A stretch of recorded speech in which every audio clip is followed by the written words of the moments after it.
How you doing? Fantastic. Fantastic. I hope you have a good day. Hope you have a better week. I hope your month is full of successful days and a lot of great ventures. I hope you just come up, brother. I hope your whole fucking year is spectacular. Oh, you hope my year is spectacular? Yeah. You got something you want to say to me? You got something you want to The final matchup of round one of One Gotta Stay's One Geek tournament. And I'm telling you, I am coming through swinging for this one. Ready with my pots and pans. I'm telling you, if you think that this day, that I am just gonna not care who goes through, it is not this day. Look, if you don't pick my picks, we enemies. You don't have any friends. You better come at me with all you got. I'm coming for you. I'm coming for your picks. I'm going after trolls. Damn it, I'll take out an elephant if I have to. That still only counts as one. If after all that, don't come to me saying, yo, toss me a bone here. Your picks are not made for the long run. You might think they're dangerous over short distances, but if you think that, this is all I gotta say to you. You shall not pass! And if you think you know what the list is for next week, put it in the comment section below. What up, family? It's your boy Amaru, and we're here. We are finally here. This is the episode I have been waiting for. But if you're new here, welcome to One Gotta Stay, the show where I give my panel an impossible choice of some of their favorite characters, some of their favorite movies, some of their favorite whatever, and they only get to keep one of them. And right now, we are in the middle of our One Geek tournament, and there's only one more bracket to fill in. We've done all the comics. We've gone to the galaxies. We got some wild cards, and what we're looking for is who goes up against Harry and Hermione next for the Fantasy Worlds division. Last episode, we went through DC, where our panel had to choose between 6 iconic DC characters, and no surprise, Batman and Superman made it through. I wanted the Joker; it was so close. But this week, we got Middle Earth.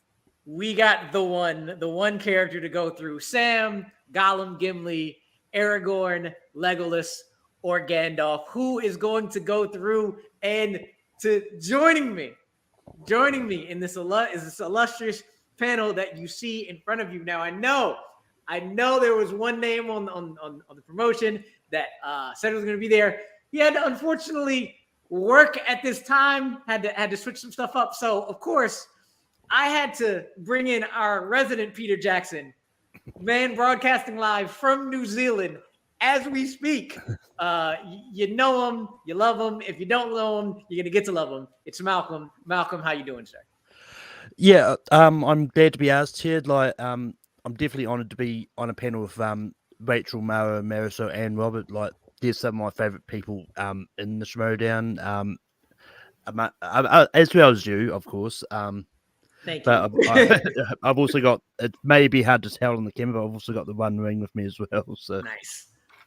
All right. Next to Malcolm, I have yet to meet this person in person, but she has done me the honor of allowing me to just reach out and join on to this show.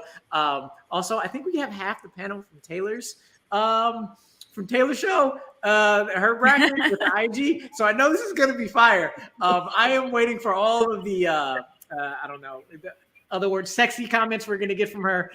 Moisture, that's what it was. How much moisture is going on today? I don't know, but it's the Brown Dwarf star, Miss Mara Kanapik. Mara, how are you today? You know, the funny thing is I didn't make a single moisture-based decision, but now I feel like I'm going to have to rationalize it all through that concept now because you brought it up. I'm thrilled glad to be here, especially with all these other esteemed guests. So thank you for having me. I am so happy I was able to bring that up for you and bring that back. But under Mara, the next two panelists are back for another round. You didn't get sick of us. As soon as Wizarding World was done, I said, Middle Earth is coming. You two need to be on. First and foremost, Mr. Robert Parker, the Spider himself. How you doing, sir? Thanks, man. Thanks for having me back. After everything that happened with Harry Potter, I wasn't sure I wanted to come back. But, you and I actually had a lot in common on that list. I'm hoping that we do today as well. I'm gonna let you know right now. There's not much in common with. Oh, good. It's gonna be a fun one. It's gonna be a major fun one. Next one, it's one of two ladies who gave me a warning about what the list consisted of, and I kind of got them like 5 minutes apart. But again, back for another round. And funnily enough, her and one Adam Collins have the exact same list. Didn't even talk to each other, and like. I got their list. And I was like, wait a second. Did y'all talk? Nope. They just think alike now. They're just one commodity. It's Miss Marisol McKee. Marisol, how are you? Hey, I'm good. Yeah, it's almost like we have like something in common or like we think alike. I don't know. But fun coincidence, yes. I am thrilled to be back here. With amazing people discussing amazing characters. So this is a no-brainer for me. Right. And last, but certainly not least, I call her Madam President. And one Mr. Sam Levine has the honor of being called Mrs. Rachel Cushing, the husband of Rachel Cushing Levine. It is the one and only, probably the most knowledgeable person I know about this here franchise. Rachel, the Crusher Cushing Levine. I love saying that every time. Thank you so much for being on. How are you doing today? I'm very excited to be here. I remember you pitched this to me about a month before the wedding, and you were like, don't worry, it'll be much after the wedding, but we can't do this without you. And I said, that's very true. So I'm very happy to be here to discuss my favorite books. All right. So as we mentioned before, the list that you all voted on, the fans who will watch this show voted on. I did not create this list. I only had 4 votes. I was only able to say who I wanted in. And the fact that both there are no ladies in this. Galadriel should have been here, but unfortunately she's not. Again, we have to choose who is going to be the one to stay between Gandalf, Gimli, Legolas, Aragorn, Samwise, and Gollum. My brother does not like the fact that Miss Galadriel or Erwin are not here either. But you know what? Yeah, we're just going to get started. But before that, Adam will be talking. Nicely done, Adam. Yes, Tom Bombadil. Justice for him. He'll be seeing him periodically in the chat. But you know what? Let's just get this started. He was here before, so you can start us off again. Robert, who Right off the is bat. your number 4? All right, right off the bat, my number 4 is Gandalf. I think he is a very, very interesting character. I just happen to like the characters that I put above him a little bit more. I think they're a little bit more complex. I think they're a little bit more heroic in some ways. Gandalf is a super interesting character. Obviously, like, been around forever. I like him a lot better as Gandalf the Grey than as Gandalf the White, but I think we're supposed to. When he comes back as Gandalf the White, he's here for business. He's not taking any BS. And I really like the fatherly role that he really takes with every character, but especially with the hobbits. I really like how he looks over all of them individually. And obviously that speech in Moria is just insane. Ian McKellen, if we're talking like performances, Ian McKellen's might be number 1 across the trilogy, but as far as characters, I had to put Gandalf at 4, and I don't like myself for it. But you had to give us like 5 characters that are amazing, so I had to rank them somehow. I did hear that little slip in of 5 characters. 5, that I are know. amazing.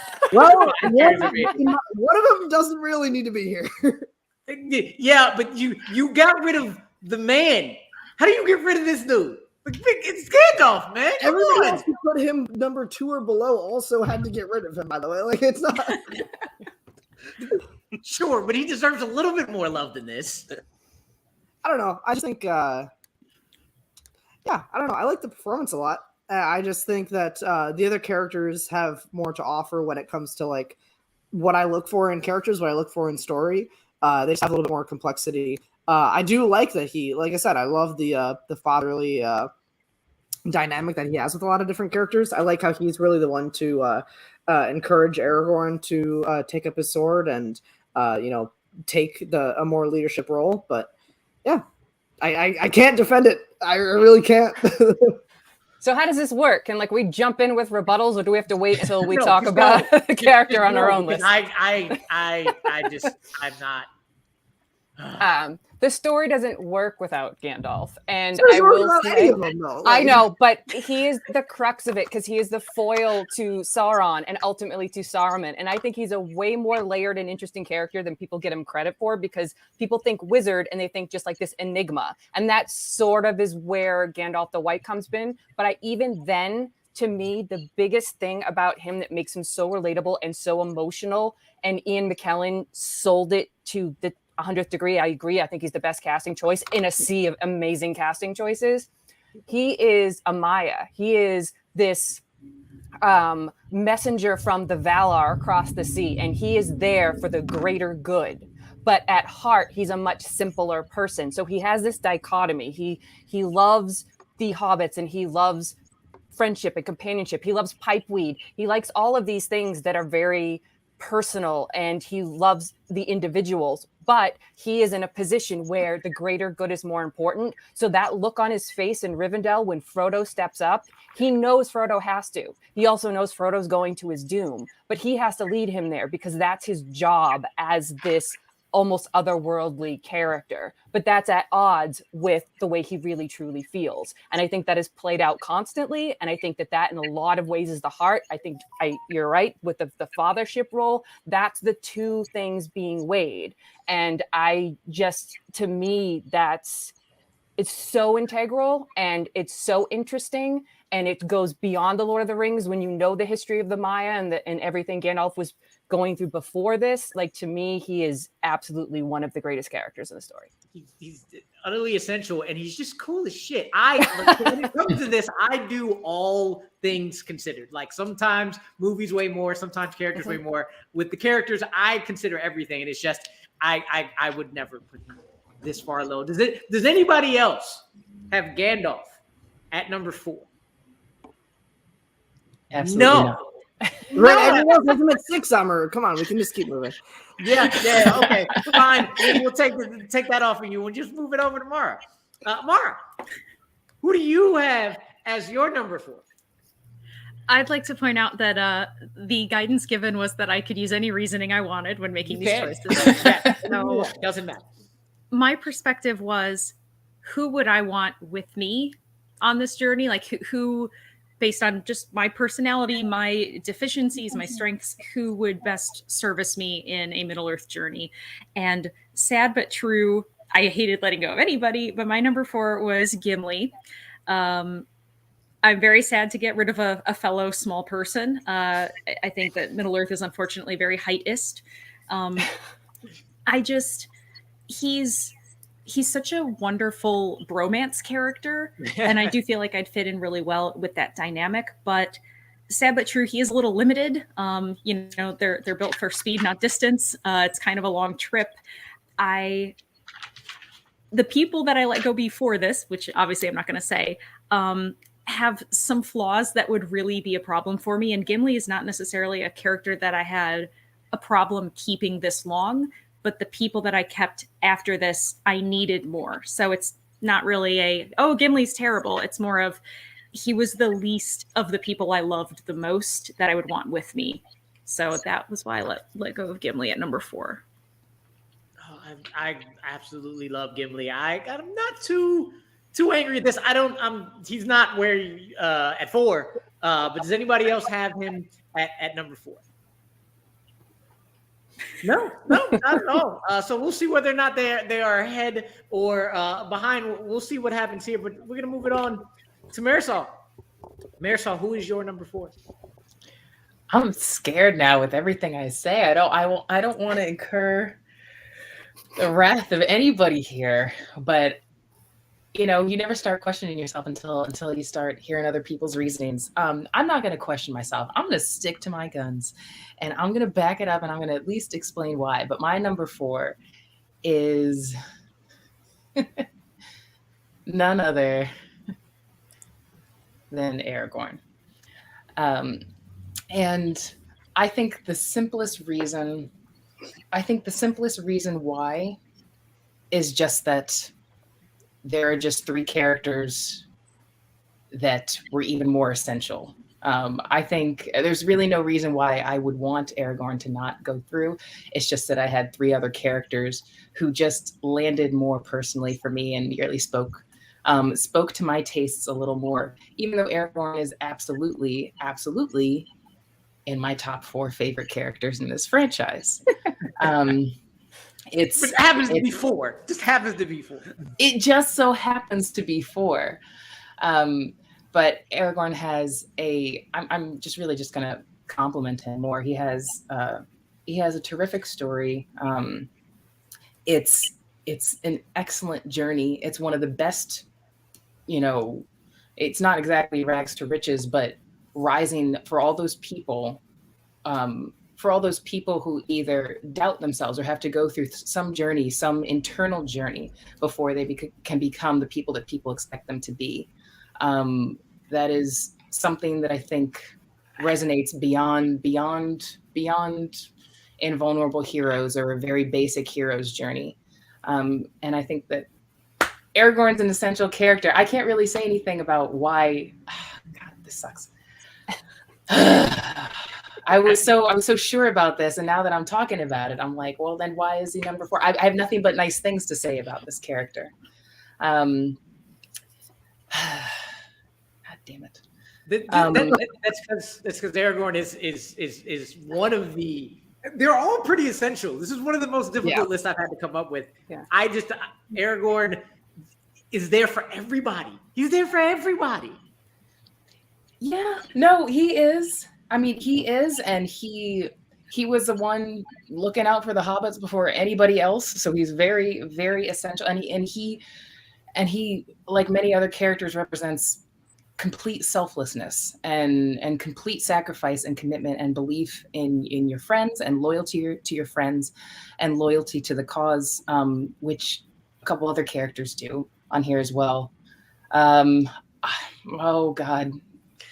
Somebody's going to say something much more interesting than me about this. I'm punking out for this first one. Aragorn's my number 4. Sorry. I got your back. He's my 4 as well. Oh, wow. Oh my God. Yep. Malcolm, Rachel, why is Aragorn your number 4? He, as we keep saying, they're all essential. They're all amazing. Take that off the board. Like we all know that about all of them. It's 2 things for me.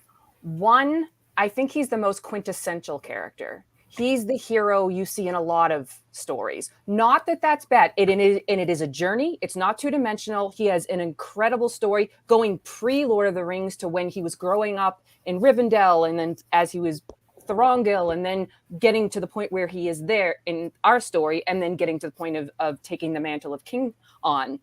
I'm not saying any of it is, I think it's great, but we've seen versions of that in fantasy and even non-fantasy. He's this physical stature, the swordsman, the warrior, like that's all kind of typical. And I tend to lead more towards the atypical. And that's my second point. All of this is personal.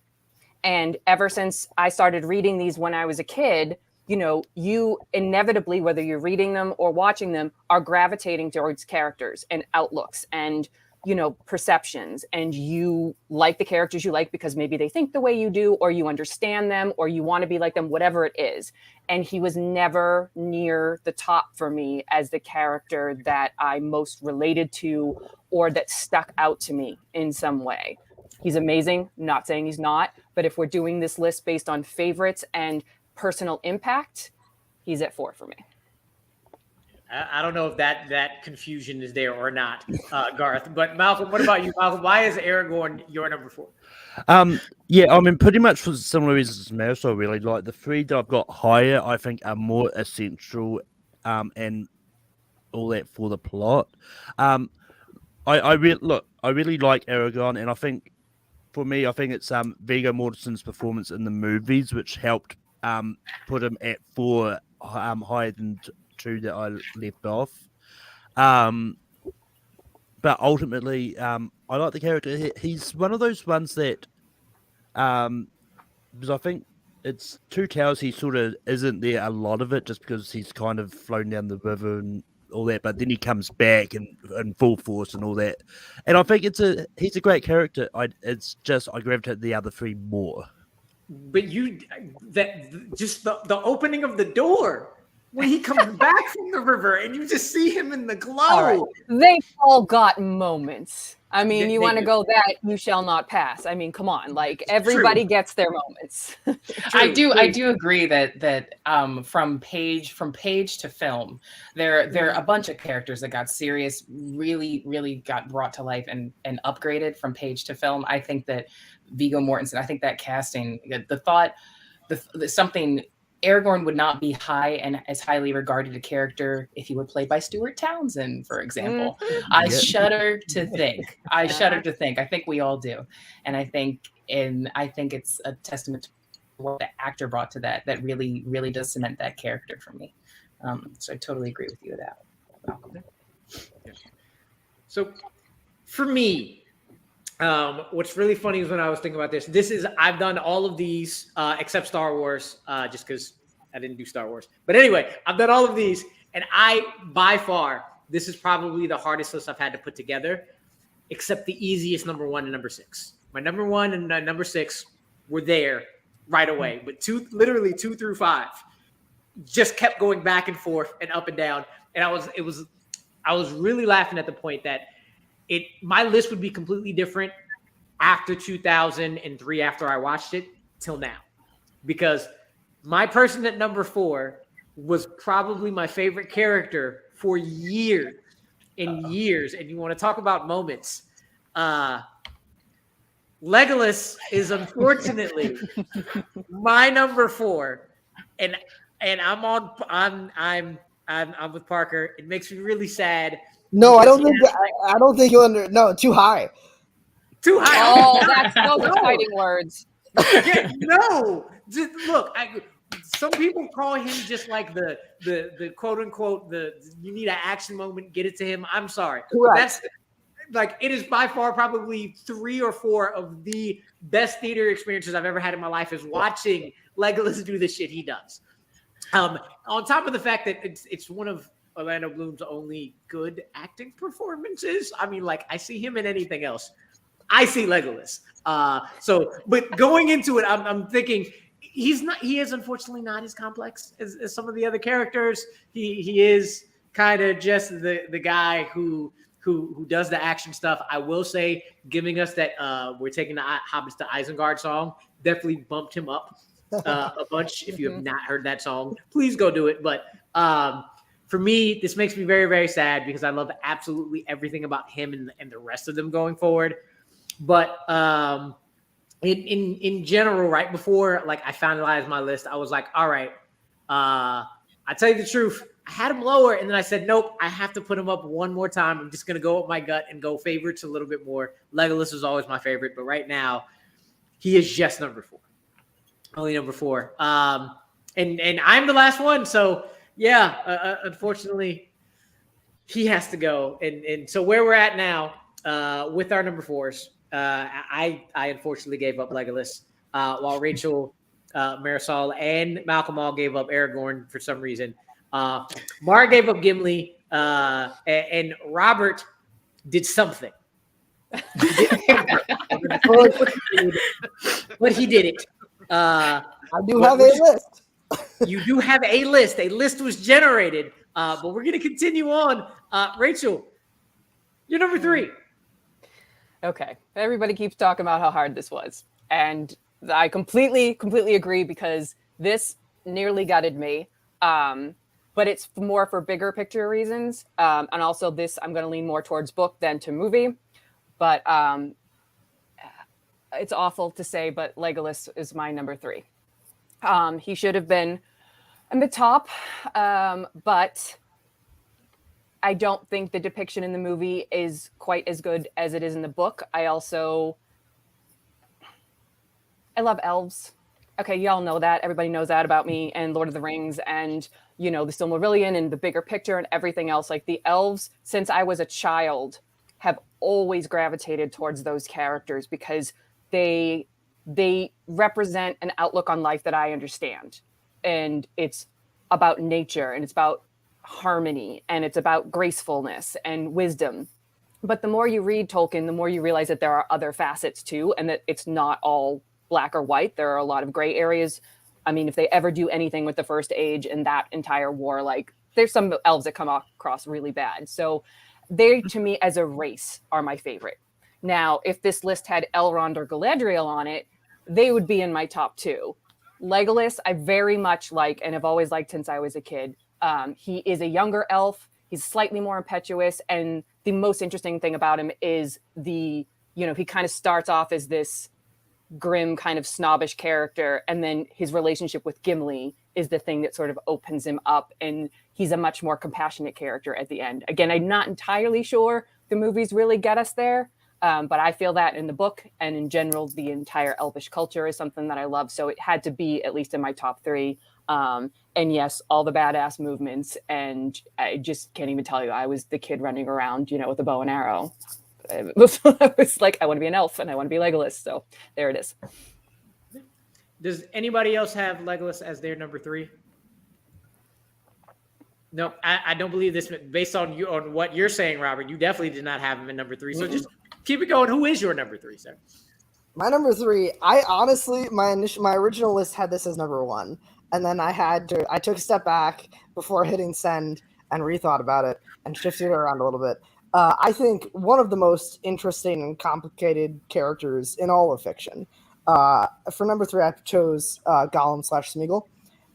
I think that if we're just talking about like the quality of the character between both the written word and how they're portrayed on screen, just one of the most sympathetic, yet you hate them, yet you love them, just the character that really brings the most out of you from like if you're watching these movies in any sort of like philosophical standpoint. It's just one of the most interesting characters ever made.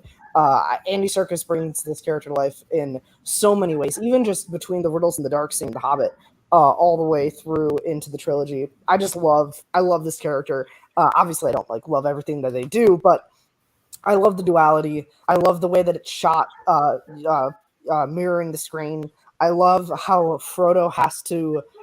I would argue that Gollum is the most important character in Frodo's journey, even more important than Gandalf or Sam. Even I think that Frodo has to believe. There's the scene in I believe it's Two Towers where Frodo says, he has to believe that Gollum can come back. He has to believe that he can be okay for Frodo to believe in himself to even continue the journey. So obviously, like a diabolical character, obviously, more of a villainous character. But I think that everything about the duality between Smeagol and Gollum is just maybe the most interesting thing across the whole series for me. He's interesting. He's cool, I guess. I mean, yeah, but sure. I understand. How have we not gotten any Gollum voice yet? He's the only character on here who could be perceived as a villain. So I understand why people probably don't even have him in the top 4, but I just think he's the most interesting thing about the series. No, you keep. I'll back you up with that, Parker. I'll back you up. I like the slimy. I like the dark horses. That guy was in a cave for a long time. It's slimy. Yeah, it's slimy in there. I couldn't do it. No, but I'm here for it. I support this. Does anybody else have Gollum / Smeagol as their number 3? Mm-hmm. Don't make me yell at you in the voice. I'll do it. I'm surprised we haven't already. We don't get the impression, sir. We don't get none of that. I don't know. Filthy nasty hobbits. All right, I'm done. I used to scare my mom doing that voice. I used to do that voice a lot. Dragons loses, but it's a hell. Yeah, that is beautiful. Well, I'll move on to my number 3. And my number 3, this one was a little easier before going to top 2. He's one of the ones I love, but the bromance has to end. I also have Gimli. I have Gimli getting out of here. I think Gimli is one of the most underrated characters. I absolutely love everything that he does. And just one of the characters to show that growth is something that can happen for everybody, especially with his relationship with Legolas and where he starts off as, and just being really blunt and really just standoffish, being the one trying to destroy the ring straight up in the movie. And it really, I think wherever my list was, Gimli and Legolas were going to be right next to each other because they kind of go hand in hand almost as much as Merry and Pippin. But for me, again, my top two, I think are just have a lot more to them, a lot more essential to the story, a lot more essential to the fellowship in itself. So for me, Gimli unfortunately did have to go. Does anybody else have Gimli as their number 3? No. So we'll keep it moving. Different lists this time. I like it. Go so different, and I can't wait to get to the ones in the 5. But we'll go on to Malcolm. Malcolm, who is your number 3? Yeah, when I saw this list, and I knew how to put it through. This was a heartbreaking decision because he can't carry it for you, but he can carry you. I have to get rid of Sam, unfortunately. Look, I just like my top 2 a lot more. But Sam is just one of those characters that he doesn't he does a lot, but he also doesn't do a lot at the same time. Like he definitely helps Frodo get to where he needs to be and all that, but it's just one of those ones I have no idea how I'm going. I have no idea how I was going to rationalize this, but yeah, I think the way I've said, like, Sam is a good character. He's just one of those ones that I do like because he's in my top 3, obviously. But it's just I think the other 2 are more essential to the Lord of the Rings mythos than Sam is. That's where I'm leaving it here. Does anybody else have Sam as their number 3? Which I'm very surprised how low he got in for some of them, like you, Marisol. Marisol, anybody else have Sam as their number 3? I do. The both of you. Oh, man. Why do you all have Samwise as your number 3? Unified front. Mara, you go first. Thank you. This was really, really tough. I love how pure and special that the character is, but along with that comes a little bit of a lesser ability to navigate the world because of his sweetness is also a little bit of he's almost too naive. And I think that's because, the Shire is a wonderful place. You can think the best of people. And I think that most people prove themselves to be good, the people that he interacts with. And so it's easy for him to keep this outlook. And you can't deny the companionship and the support that he provides. We should all be so lucky as to have someone in our lives that's like that. And for me, it was an issue of capability for who I would need with me. Because I'm probably perhaps maybe the one that's too much like Sam, that wants to think the best of people. And I need people with me that can perhaps maybe make some tough decisions and then maybe bring out the worst in me, if that sounds kind of weird. So though it pained me dearly, I had to part with Sam. Marisol? No, it's so weird to think about eliminating them when I'm just ranking characters I love. I don't want to eliminate any of them, but Samwise gets a lot of credit for being, I think in a lot of ways, the ultimate hero who we tell ourselves is the sidekick. But Sam has always been a character really, really close to my heart because he represents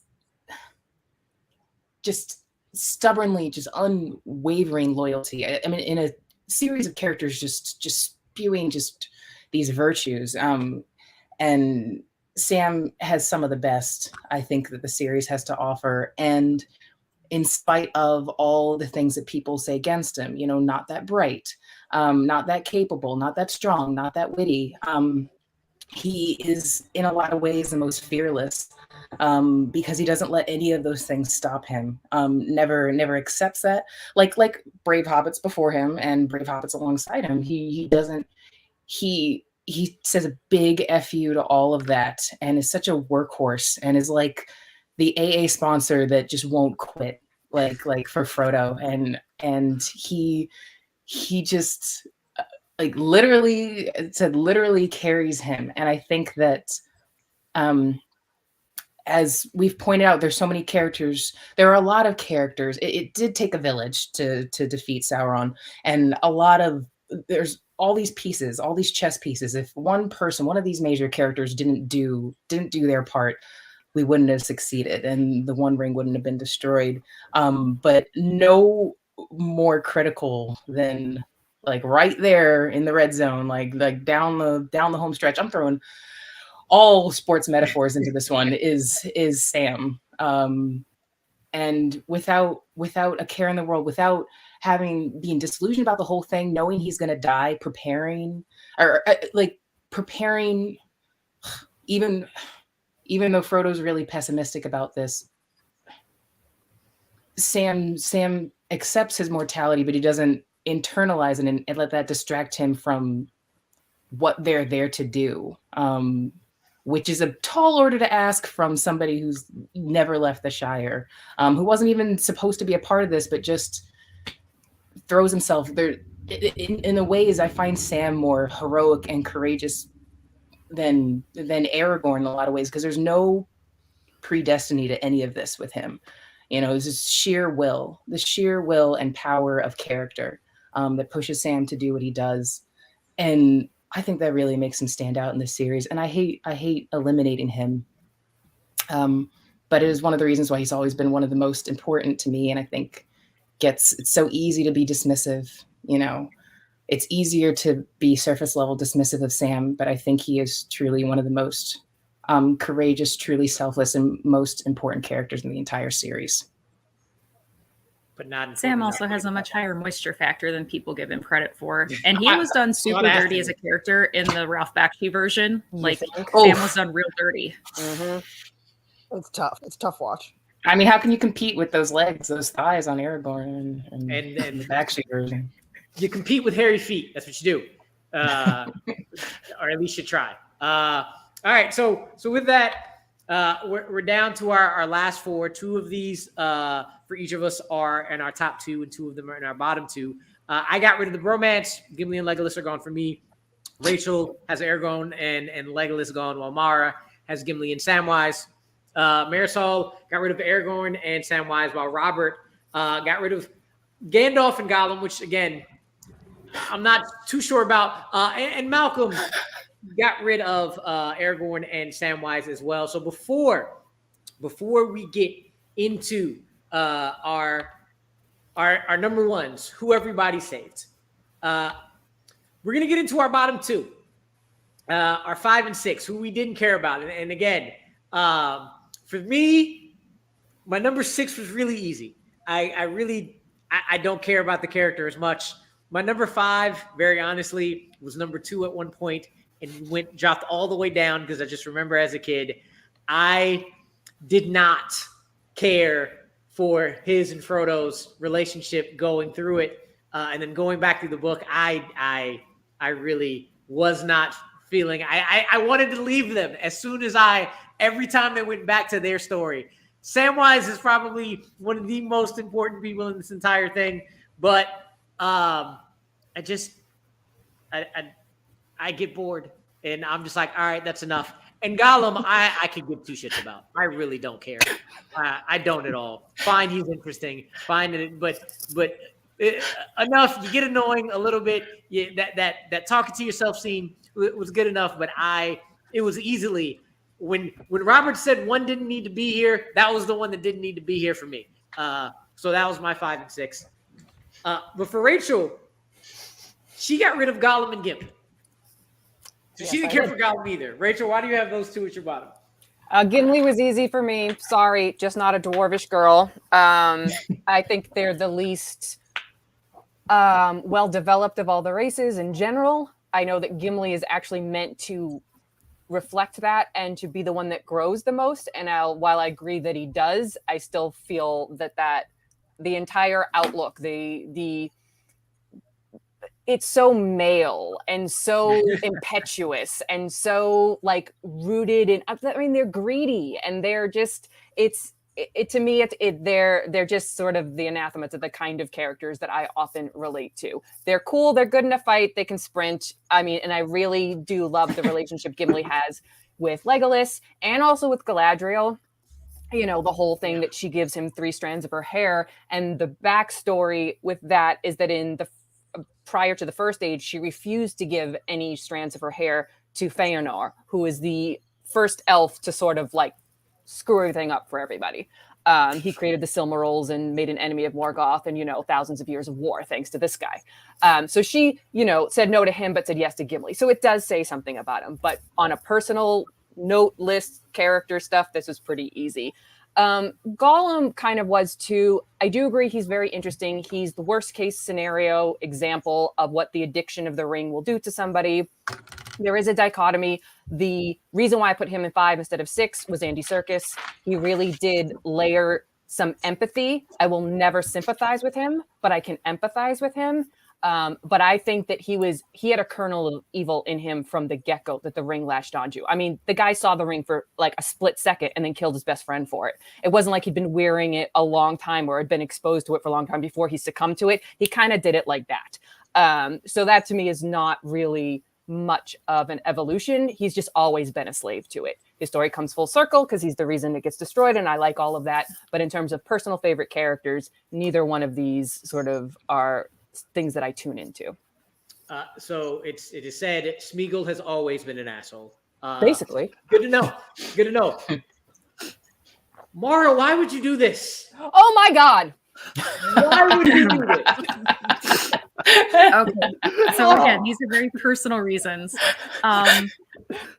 Gandalf loves to subtly manipulate people into doing stuff and then leave and let them do it all by themselves. I'm not saying what he leaves to go do is unimportant. I'm not saying that he did the wrong things. I just mean if I'm that guy and Gandalf has just been like, hey, go do something real dangerous. Oh, I gotta go. You got this. I'll see you later. And even if you come in later and like save the day, I'm like, but what the fuck? Like, where are you? So it's a really personal thing because I love Ian McKellen. I love the character. But if I was there, I'd be like, I'd like for you to, you know, show up. It's like the absent dad thing. It's like, what is happening here? And it hurt me so bad to get rid of Gollum first because I think Andy Serkis is the probably person that has the greatest moisture factor of anybody in this cast. And the performance is incredible. And yes, I know we know and we herald it, but so many people are like, oh, it's mocap, it's not real. Shut up. Yeah. But I didn't want to hang out with him. I hang out with Robert Parker. I have plenty of Gollum in my life right now. I can't fault you for that one. Marisol didn't like the bromance at all. Didn't care for it one bit. No, that sounds harsher than it is, but I do really feel you, Rachel, with Gimli is like, it's like in the comparison to all the other characters on this list, Gimli is like, it's like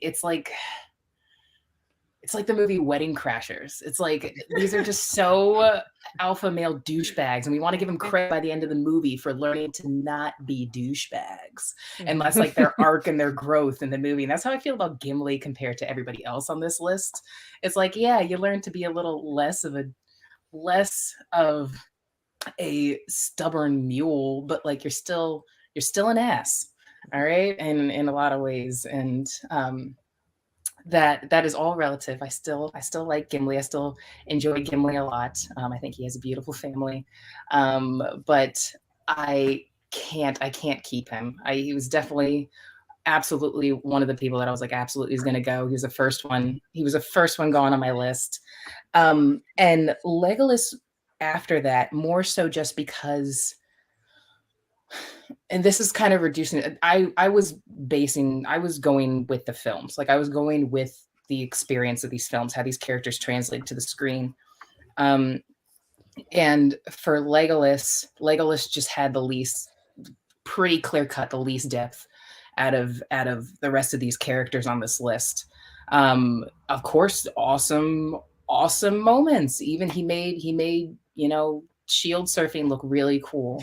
And honestly, I know Rue, you said that the Hobbit movies then hurt, but I like kind of, you wish those had, I guess you said you wish those hadn't come out then, to change kind of your perception of the character. If they were going to put Legolas in, shoehorn him into the Hobbit story, I am okay with it because he bled a little bit. He got a elbow to the face, and Bulk made him bleed a little bit. And that right there, I was here for at least like kind of spicy, pissed off Legolas, young, more impetuous Legolas. If you're going to put him insert him into that story, I think that gave a little bit, I think that added at least a little bit more, a little more dimension to how stoic he was, but reliably stoic and awesome and an impenetrable character. But with that becomes unfortunately, a little more one note compared to everybody else that we have, even though he represents an amazing race. It's just, he's not the elf that I would have liked to have seen in this ranking. And so for that, it's pretty easy for me to leave him out of my top 4. Robert tends to agree, though. Look at that. How in the hell do you say Legolas doesn't even belong? What? Because I think he's the least interesting character. Like, he clearly is the one with the least amount of depth in the movies. Like, yeah, he has some cool action moments, but all of these characters have cool action moments. It's the character behind those moments that matters for me. The kind of depth and growth that you get that there is none with Legolas. Like, Gimli's the one who grows in that relationship. Gimli is the racist one who becomes less racist. Like, Legolas doesn't like him. Legolas doesn't like him at first, but he's not like, never trust in it. Like, he's not like super duper anti-dwarf. Like, and yeah, he has cool action moments, but it's just not enough for me. Like, I think he's by far the least interesting character in this bracket. And then Gimli, I do think that we should like reward characters who are bigoted, who become less bigoted. Like, I think that's a good thing. I think he has, like, as far as character starts in one place, has a full complete arc, and ends up in a completely different place with a new perspective. Maybe the most drastic arc of any character in the story. And I do really like him. I like the emotion that we get in Moria when he's ready to take on every single goblin by himself. That's really cool. But I think far and away these two are below the others on the list for me. And apparently Malcolm agrees as well.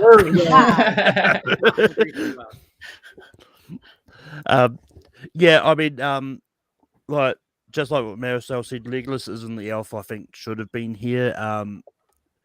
And yeah, I mean, I do like this bromance. Like, all 6 of these characters are probably in my top 10.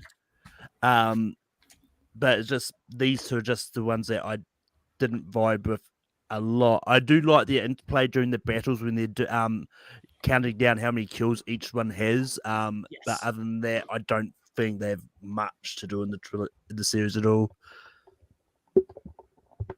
Yeah, well, so with that, let's just get to it. But before we do, as always, please, BitesizeBreakdown.com. We're on the Bitesize Breakdown channel. We just put out reviews for Jurassic World Dominion and have a great article for unseen LGBTQ gems that you might not have seen and would be good for you to look at during Pride Month. So please like this video, subscribe, go. I post about my reviews all the time. Go support as much as you can. Do appreciate it. But going into these numbers, who was saved? 2 of us here save Gandalf. 2 of us here save Sam. 1 person does believe Legolas is actually pretty interesting, and 1 person didn't back out of saving Gollum. And since we're all in groups here, for the most part, nobody's by themselves, and the only person by themselves, we're just going to get into it. Gandalf is there for everybody. I said it for Aragorn, but he may leave, he may get out of here, but the belief that man has for absolutely everyone, and he is the coolest of the cool. Ian McKellen is the best actor to play in any of these movies. There was no way in the world Gandalf was not moving forward for me. Gandalf is for me head and shoulders above everybody else. Also, he's that taller than all the other characters as well. So literally and figuratively, I love Gandalf to death. And he was staying no matter what. But everybody else, Marisol is in agreement with me. Rachel and Robert kept Sam. Malcolm kept Gollum, and Mara kept Legolas. Ladies and gentlemen, why did you keep who you kept? Guys, Sam is the point. Sam is the heart. Sam is everything that Tolkien cared about, and he imbued it into the Hobbits and the Shire, but specifically into Sam. He is the bravest character because he's doing it unconsciously. He's doing it out of love. He's doing it out of instinct to do the right thing, not because he's trained to do it, not because he's learned or people have told him to do it. Versus He does it. destiny or yeah. It's right. None of that. He does it because it's the right thing to do. Yeah. And every step of the way, he is talk about being there for somebody. Yeah, Aragorn's there for people. Gandalf's there for people. But Sam, in the way that mattered the most, was there for Frodo. And he's good, but not in the cliche ways. He's not in the, obvious ways. There's layers there. There's interesting, aspects to it because he's overcoming his fears so often. But again, doing it in such a way that is the regular hero guy, the quintessential hero guy. And that makes him so much more interesting to me than somebody like Aragorn, who is trained for this. There is a lot going on there, and I'm not saying there isn't, but Sam's the everyman. Sam represents good in the world, the quintessential idyllic lifestyle that Tolkien felt was being lost in England. And so that's why he created the Shire. And Sam is everything about that. And his friendship with Frodo, all the shippers and people saying shit about it aside, is one of the most beautiful aspects of the whole story, because it's not romantic love. It's platonic and personal and about people and the good in the world. And maybe that is too kumbaya for people, but for me, it hits me in the heart every time. And he is the heart of the story. He is the point of the story. He represents what is worth saving. It's what they're all fighting for. And to me, he's just everything. So Yeah, that's the reason why he was number 2 at one point for me. But the more I thought about it, the more I was like, yes, he is the everyman, but everything about him seems to be the same from front to back. And after a while, I'm like, let me get the fight that Aragorn has within himself. Let me get the mischief, the mischief that Gandalf has on top of that. And there are times where you're like, damn, Gandalf, you're being an asshole. But I like seeing the two sides. And again, at one point, every time I see Sam, I'm like, all right, we get it. You're there from all the time. I don't see anything else from him. And that is why he slipped so far back for me. Even though, again, nobody would be alive without them. At all, point blank, period. But to me, I found more interest in the other characters, and again, Gandalf for me, just the dichotomy of he's the one who kicks all this shit off. He's the one who is behind everybody and brings Sam along. I couldn't do it, and I have more fun with him than I do with Sam. I will say between Gandalf and Sam was hard for me. Like them being my 1-2, I really went both ways with it. But I think at the end of the day, while Gandalf maybe has more struggle or has more interesting dichotomy within his character and the things that, I talked about before and Ian McKellen and everything, I'm an emotional person, and I always relate emotionally to stories and to characters. And when I see somebody that isn't doing the thing you expect him to do, and he's doing it in the name of what is good and what is love. And then also I'm being the Tolkien fanatic that I am. I understand the backstory and everything. So it all sort of accumulates for me beyond just the character on the page or on the screen. I think actually it also does come across on the screen. Like there's a couple scenes that I think of, like when Frodo decides that he's going to go to Mordor alone and Sam just says, of course you are, and I'm coming with you. Like that's, but especially what you're talking about of him being, the point of the story. That's exactly what the end of Two Towers is about. His speech at the end of Two Towers is, there's some good in this world. It's worth fighting for. So I'm going to fight for it. Like that is Lord of the Rings. That is Middle-earth. That is the story, is fight for the things that matter. And nobody does that more than Sam. Aragorn is my number 2. And I think that he also does it. I especially like the scenes between him and Boromir are like some of my favorite scenes in the entire series. All of them. But yeah, I think I'm in 100% agreement with Rachel. Like, he's the one who puts Frodo on his back. He's the one who doesn't succumb to the power and of the ring. And yeah, Sam just he's the man that every man wants to be, right? He's not that, because the everyman is a Faramir or a Boromir or maybe Aragorn on a good day. But the everyman is not Sam. Sam is the one who does the right thing every single time without fail. He's the guy that we aspire to be. He's the character who always makes the right choice, not out of any selfish reasons, but because it's right. So I think he's by far my favorite character. I don't know if the best character.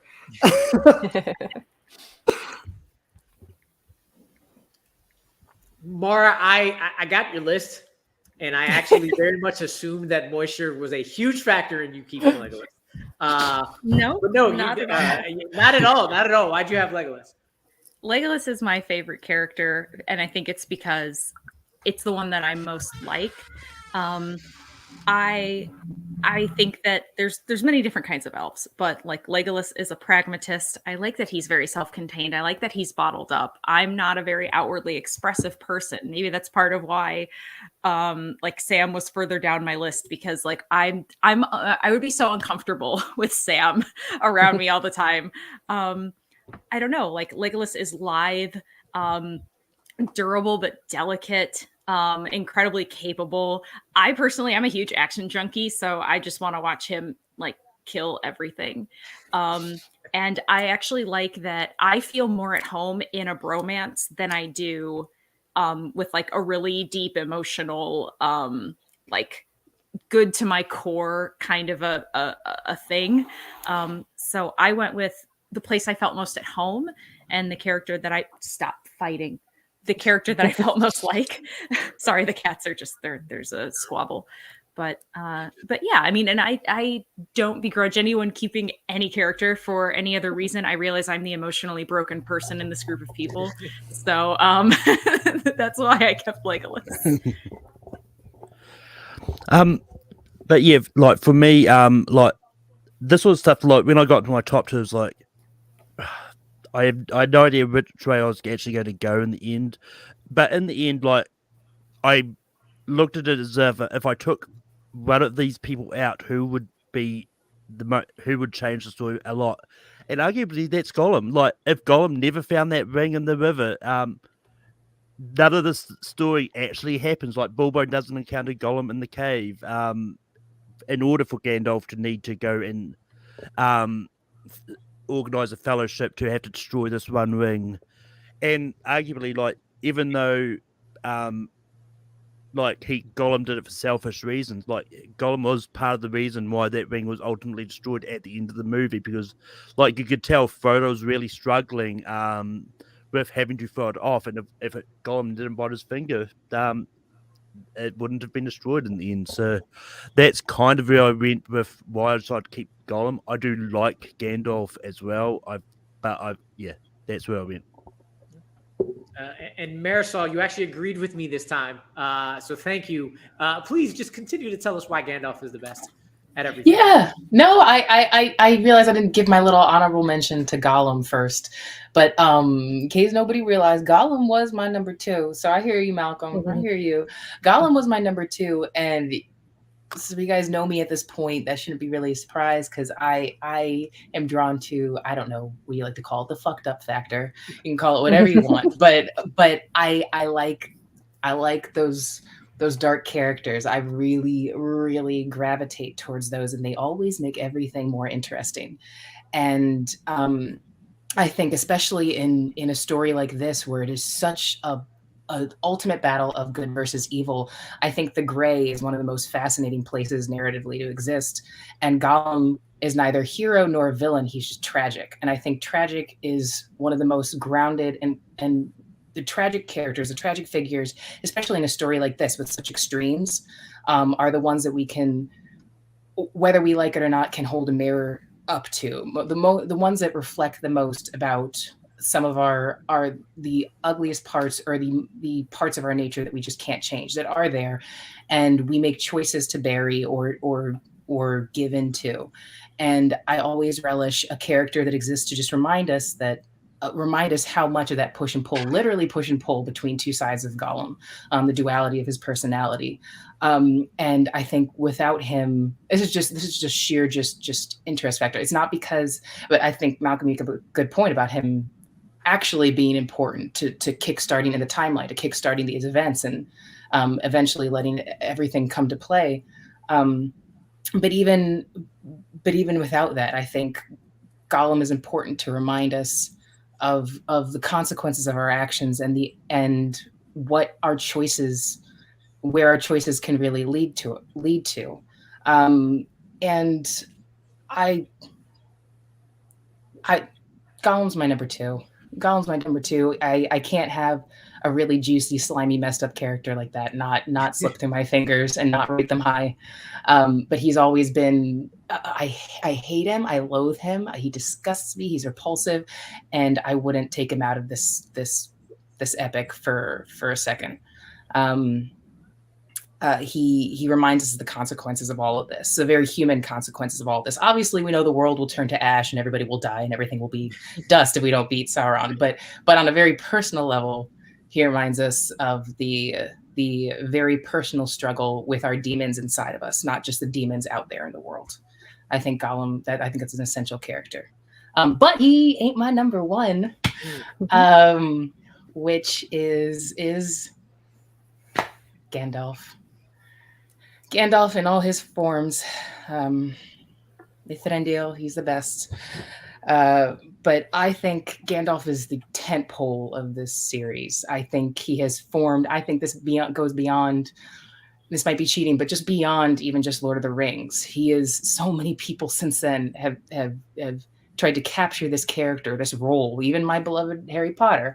Like Dumbledore owes so much to Gandalf, that role. And I think he's one of he is the most essential in this series. I think he represents a little bit of everything. I think that he is all powerful compared to some other characters in the story, but isn't the one always just trying to save the day. Yes, he picks and chooses, but he still lets other people learn from their mistakes. He doesn't let anybody hang so that they actually end up dying. He still ends up saving people, when it really comes down to it. He doesn't let people die. He doesn't completely abandon people. Boromir would have led to his own demise anyway. Boromir, we knew where that was going. He would have gotten himself into trouble anyway. But Gandalf is, I think, Rachel, you were saying this earlier about Gandalf. He understands. He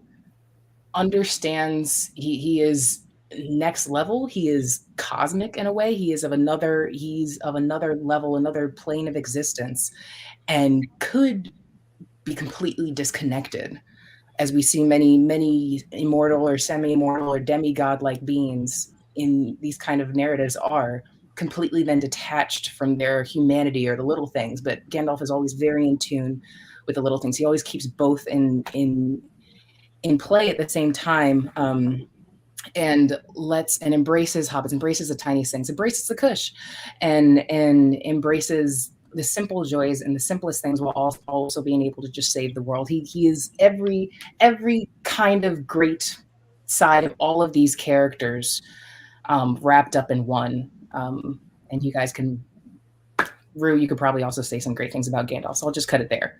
But Gandalf he's the big tamale. He's got to stay. I 100% agree. 100% agree. Before we wrap up, I always pose this question to everybody, just because, again, I got yelled at for not having other people in this list. But I'm going to quickly show a couple of lists from the chat.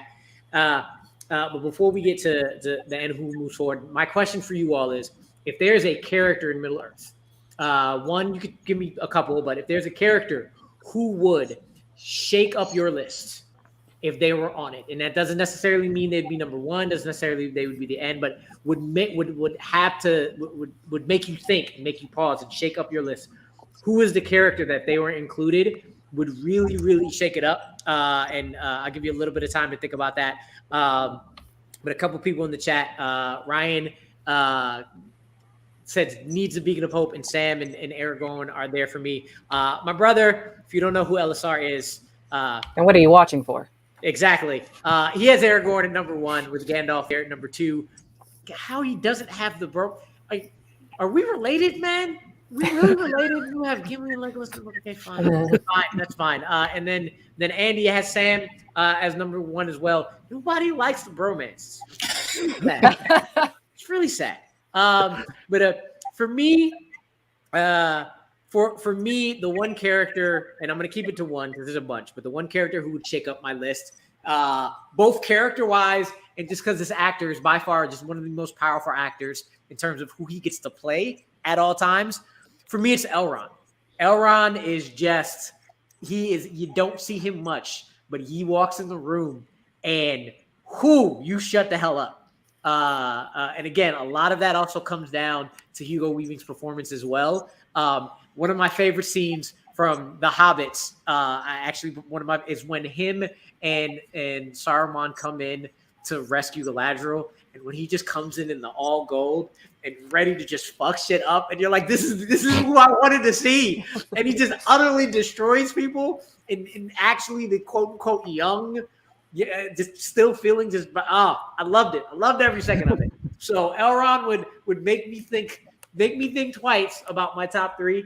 We'll go over to Malcolm. Malcolm, do you have somebody who would shake up your list? Well, first of all, I'm going to start with the joke. All of Peter Jackson's cameos. You'd be in there. So, but all seriousness though, like Eowyn, I think is a great character. I think she deserved to be here. I think Miranda Otto's reprising the role in the anime that's coming out in a couple of years. And yeah, and probably Mary and Pippin as well. Mara, what about you? Is there some characters who would shake up your list? I mean, I agree with you about Elrond. That's probably the only character that would have made me excise people differently. Yeah. Robert? For me, I think it's probably Boromir. I just think he's like he is the human. He and Aragorn, I think, are foils for each other. I think he's a really complex character, and I'm all for characters that have gray area that show us more about ourselves, which is what Gollum is for me as well. So for me, it's Boromir. Marisol? Yeah, number one was Eowyn for me. Eowyn would have shaken up my list. You know, I'm not gonna say for obvious reasons because it's not about you could remove gender from it entirely. I just think that Eowyn is an excellent character.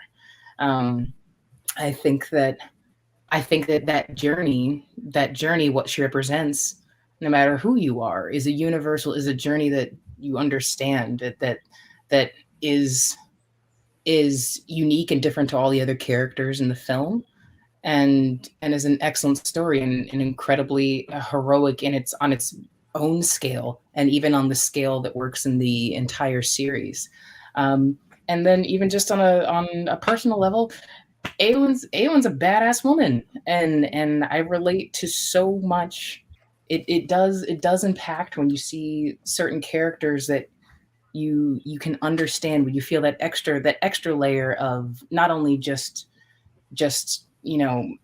when you can empathize like with a character, but when you really, really, really feel that experience, you can personally relate to the words coming out of their mouth, or that experience that struggle that they're going through, and what mountains they have to climb. That makes a character, of course, that's going to bump it even higher up on the list for me personally.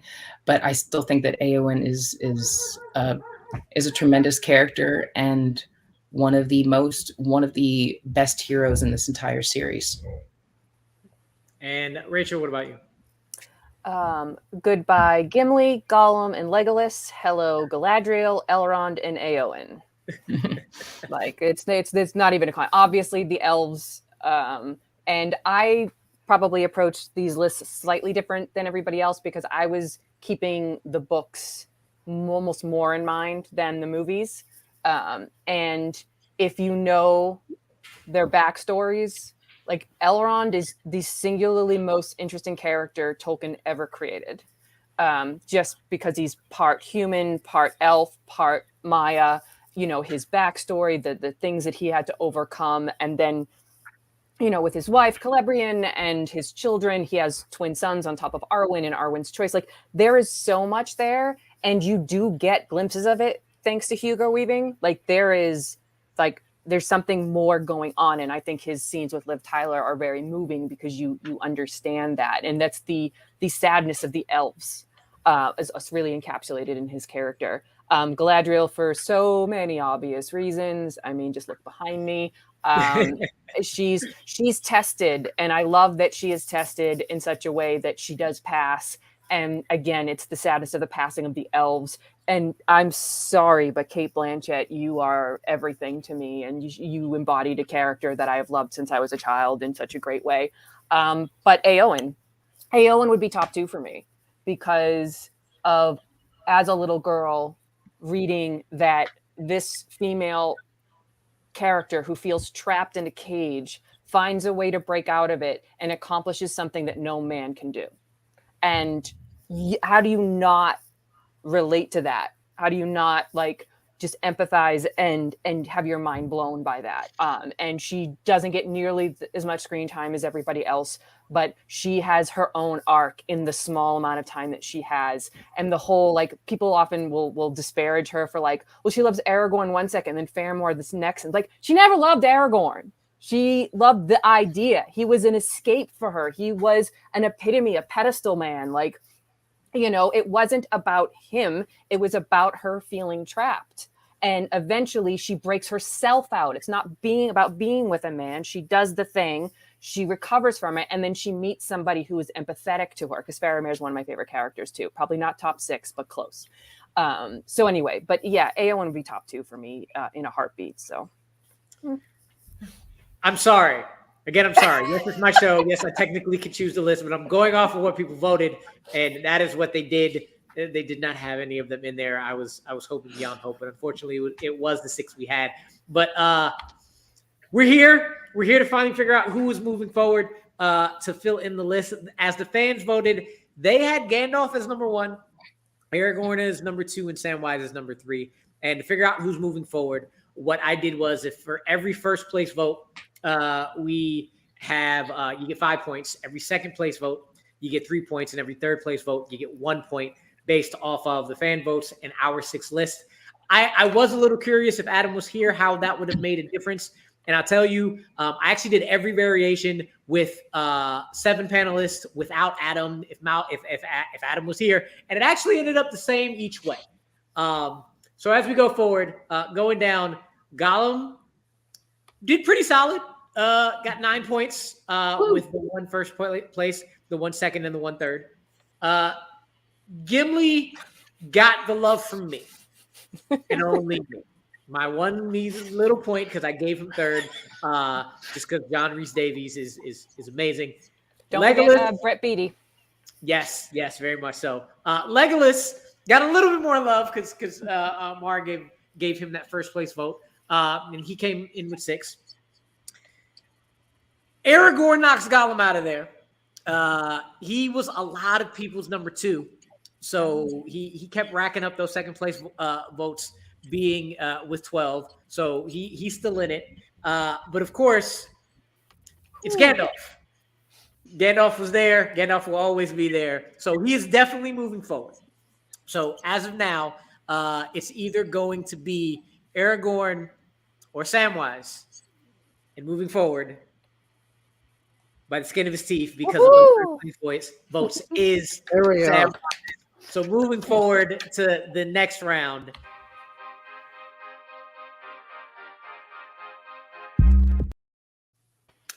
And we have our full second round now, our Sweet 16. We have Samwise and Gandalf moving forward to face Hermione and Hagrid in the second round. And we have all of our second rounds going forward now, which is going to be a lot more interesting because instead of 6, you only get to pick from 4. Sorry, Maddie. I'm very sorry. And Gollum did fight.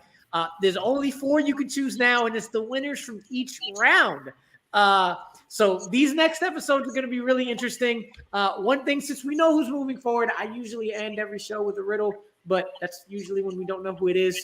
So I'm just going to give you what we got going for the next episode. I am taking a little bit of a break. I have summer here. I don't have to teach anymore. I just want to relax and not have to do this for a while. But I will say, next episode, which will be a fun one, is the Galaxies episode, where one Obi-Wan Kenobi and Darth Vader are going up against one Spock and Data from Star Trek. It's going to be a fun episode. You may think you know who's going through and who's not, but we will see. If you have a list, send it to me. Let me know what you think. I'm going to put polls up about who you would save out of those four. But I'd like to thank my illustrious panel today. It was so much fun to have you on. I appreciate you all so much. And if there's any other episodes that you want to come on, please feel free to let me know. I want to kind of redo those wild cards because oof. Oh, I'm surprised because those were the four I thought we were going to go through. But hey, that is for another day. But for Malcolm, for Mara, for Robert, for Marisol, and for Rachel, we are out of here. Bye. What you just said is one of the most insanely idiotic things I have ever heard. At no point in your rambling, incoherent response were you even close to anything that could be considered a rational thought. Everyone in this room is now dumber for having listened to it. I award you no points, and may God have mercy